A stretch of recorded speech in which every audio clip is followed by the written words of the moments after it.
سکرتێری گشتی نەتەوەگرتووەکان ئەنتۆنی گوترەیش وتی کە مافەکان مافی ژنان لە سەرانسەری جیهاندا بە خراپی پێشێل دەکرێت ئەوان دووچاری هەڕەشە و پێشێلکاری دەبن و یەکسانی جەندەری بۆ ماوەی 300 ساڵ لەسەر ئەو ڕێڕەوەی ئێستا هەیە بەدی ناکرێت. لە هەمان کاتیشدا ناوی چەند کاربەدەستی ئێران لە ناولیستی نەتەوەگرتووەکاندایە کە داوای سزادانیان دەکرێت بەهۆی دەستدرێژیکردن لەسەر ژنان. بۆ بەدواشوێنێکی خێرا لە سەردۆخی ژنان لە ئێران لە ڕۆژی جیهانی داکۆکیکردن لە مافی ژنان میوانداری خانم ئەڤین مستەفا زادە چالاکی مافەکانی ژنان دەکەین. ئەم کاتت باش ئەڤین خان، سوپاس بۆ کاتی جەنابەت. پێش ئەوەی باسی ئەو هەواڵانە بکەین کە سەبارەت بە ئێران و پێشێلی مافی مرۆڤ و مافی ژنان دەکرێت، دەمەوێت بۆچوونی جەنابەت وەرگرم لەسەر دۆخی ژنانی ئێران لەم ڕۆژە تایبەتەدا.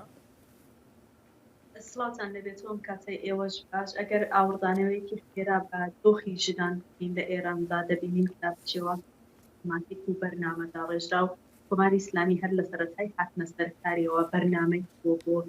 حەستی ژنان لە مەیدانی گشتی کۆمەڵگادا، لە مەیدانی سیاسی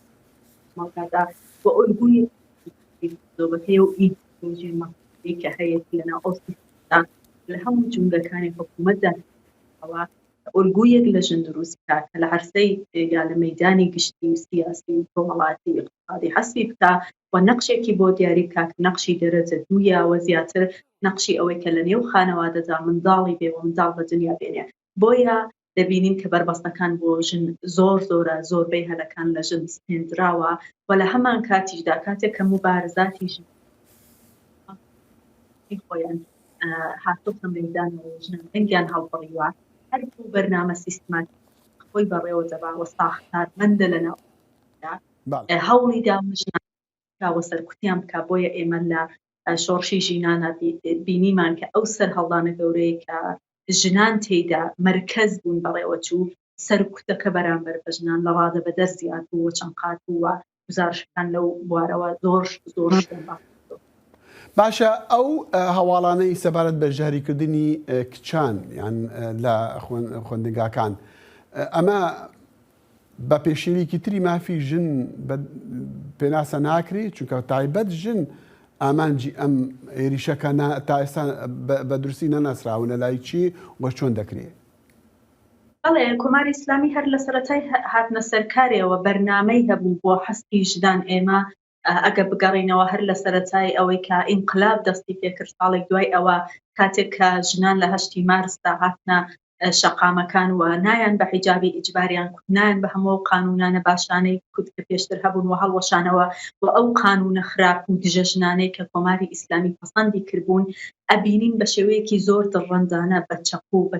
تماق یا بە باتۆم دیسان ژنانیان لە مەیدانەکانەوە سەرکوت کردەوە. یعنی کەسانێکیش کە تا ئێستا هیچ کەیسێکی حقوقی و یاسایی نەکراوە کە ئەم کارێک کرد. و دواتر ئەبینین ئێمە لە ئەسید پاشێ سریاڵەکە ناو تیزاب ژاندنانەی کە بە ژنان کرا و هەموو ئەو بەرنامانەی دیکە کە لە سیستمی بۆ نمونە زانکۆکاندا هەیە کە ژنان هەستەوەی کە سنە ناو هندێک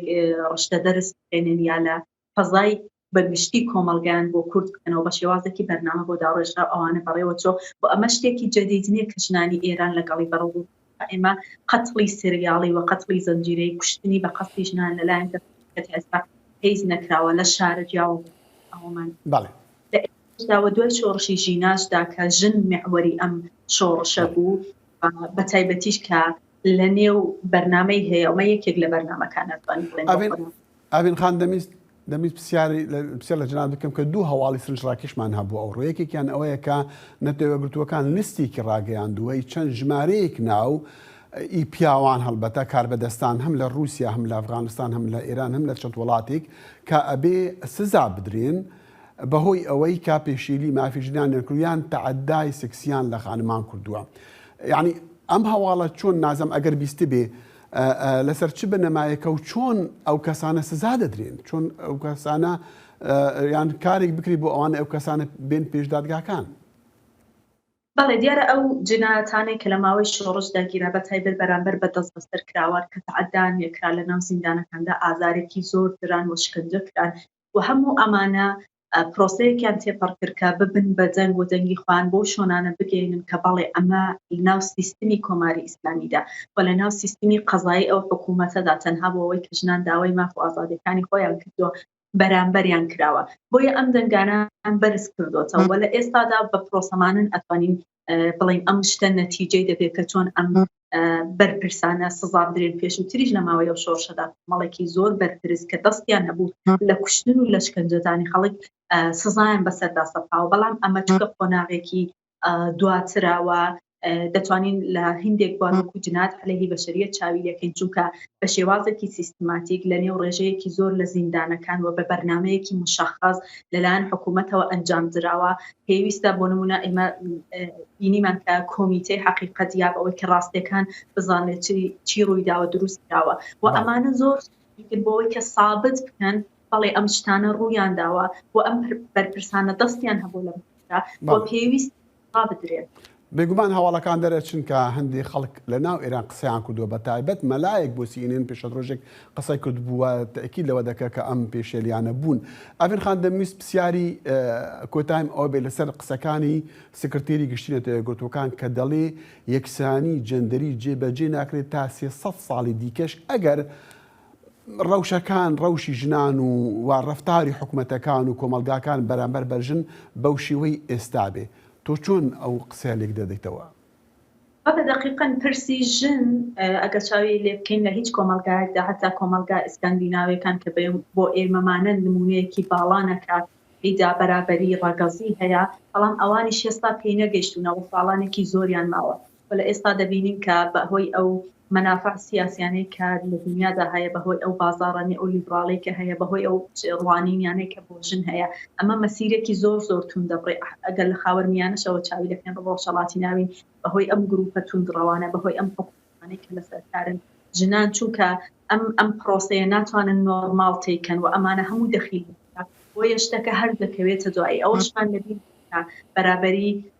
ڕەگەزی لە دنیادا بەسراوەتەوە بە یەکێنی ئێمە ناتوانین بڵین بەرابەری ڕەگەزی لە سوێد و ئەمریکا دەستەبەر دەبێت و لە ڕۆژهەڵاتی ناوەڕاست دەستەبەر نابێت کەوایە ئەمە دەستەبەر بۆ هەموو پرسێکی جیهانیە پێکەوە پێک بەسراوەتەوە کارێکی هەیە بۆیە بەڵێ ڕاستەوە هەموو ئەم باروتەوە هەموو ئەم جریان زۆر سوپاس ئەڤین مستەفا زادە چەلاکی مافی ژنان لەگەڵمان بوو. سپاس.